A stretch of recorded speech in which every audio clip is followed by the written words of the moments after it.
there is something called stereotype threat, which is awesome. I mean, awesome. It's amazing. Kids who believe that they're good at something, they've placed themselves in the category of being smart. When they encounter something that's really hard, they will work harder because they think they should be able to do it. Kids who place themselves in the category of being, I'm not very good at this, when they encounter something hard, it's just a verification that they're bad at it, they're not naturally good at it, and they don't try. And so part of it is getting kids into the zone. And it is really subtle. So I'll give you a couple of examples. A study by Aronson at NYU, there's a spatial test that they give men and women, and men typically perform 25% better on this spatial test than women do, on average.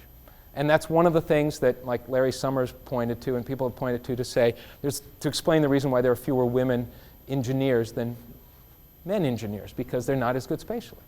So Aronson took that test to a liberal arts college, and he had half the students, before they took the test, they filled out a little demographic form, your name, stuff, and gender, male, female.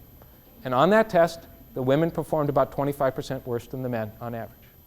The other half, he didn't do any kind of demographic thing. He had them write about why they were at a high-performing liberal arts school, college. When they took the test, the men stayed the same, but the women almost made the gap disappear. So they primed them, primed for who you are, made a difference in how they performed on the task. And they've done this when people label themselves African American or whatever. You tend to perform to the norm of where you're primed.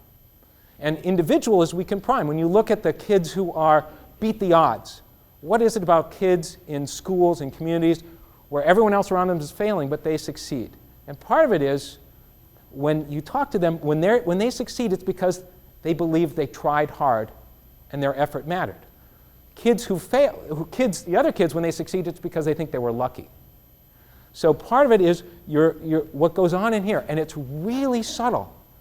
The work that Carol Dweck did, where she taught kids about incremental versus fixed intelligence, that kids who believed that they're either born good at something or born bad at something tend to not try when they were attempting something that they thought they were born not good at. Why should I try? I'm not good at that.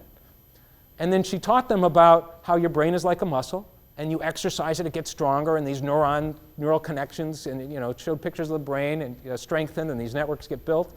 And it's like when she taught kids that, they tried harder, and then their performance went up. So your attitude is a big part of how you perceive a task and how much effort you're going to put into it, and it's really critical, really critical. There's so many examples of this. I'll give you one more, because it's so interesting and it's mathy, to talk about how priming your brain matters. So this was a study they did with people bidding on eBay. And before they went into this eBay bidding thing, they identified themselves with the last two digits of their Social Security number. So it's just, what's your last two number of your Social Security number? And people who had high numbers, like 90 versus 09, spent more on eBay. Paid more for the same thing. Because their counter, what they talk about, they find this again and again, your counter is sort of primed at a higher place. And now I'm willing, it's like 90, 80 doesn't seem that big. If my counter is set at 9, 80 seems like a huge difference. So it's really little subtle things that marketers all know about. And they use it to get us to pay more and to do stuff. We got to learn this stuff in education because it matters how we frame things for kids. That has a big impact on how they see a task and how much effort they're going to put into it. So how can technology help in all this? And I want to talk about some of the things we're doing. One is it can assess kids to help drill down to where the root issues are. It's really good at providing visual models to connect our informal understanding, our informal experiences to formal, to where we want them to be. It can help manage cognitive load by balancing, adjusting both the resources and the demands on a task. And it can give practice. You don't get fluency without practice. So assess. So one is we're working on something that's more of a general screener. You can't drill down in 20 minutes on a general math or 30 minutes on a general math assessment on what an issue is with fractions or in any area. But you can identify kids who are struggling if it's a well-constructed assessment. So you can generally screen for candidates that you're really going to drill down on. And I'm going to pick, like, all right, where am I going to drill? And you want to be selective in where you really drill down, because what are the core foundational concepts that kids are going to use over and over again in math, as opposed to, well, this is a one-time thing. If they don't know the Pythagorean theorem, I don't need to drill down on the Pythagorean theorem. But I may need to drill down on their ability to compose and decompose, or to simplify expressions. So what are the sort of things that they're going to use over and over again? So we've been focusing on what's that drill down look like in fractions. And then that helps us identify where to rebuild. And I'll talk a little more about that. So here's stuff we've been playing with. We've had hundreds of kids as we're refining this assessment, and it's just sort of interesting. So there's a cluster of kids that all perform the same over these set of items. So 4/15 and 10/15.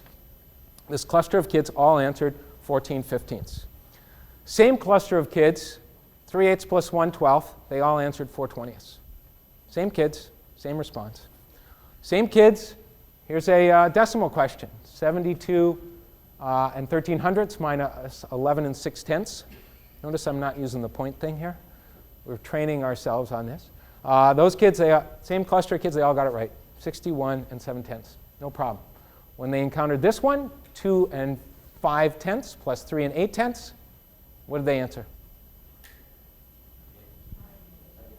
You bet, A. They all answered A. It's like, I thought they had it. They got it, they don't got it. They got it, they don't got it. Something's going on here, and so what is the problem? So here's same cluster of kids. Here's this one. Which model shows 1/4 of the area shaded? Right? 1 of 4.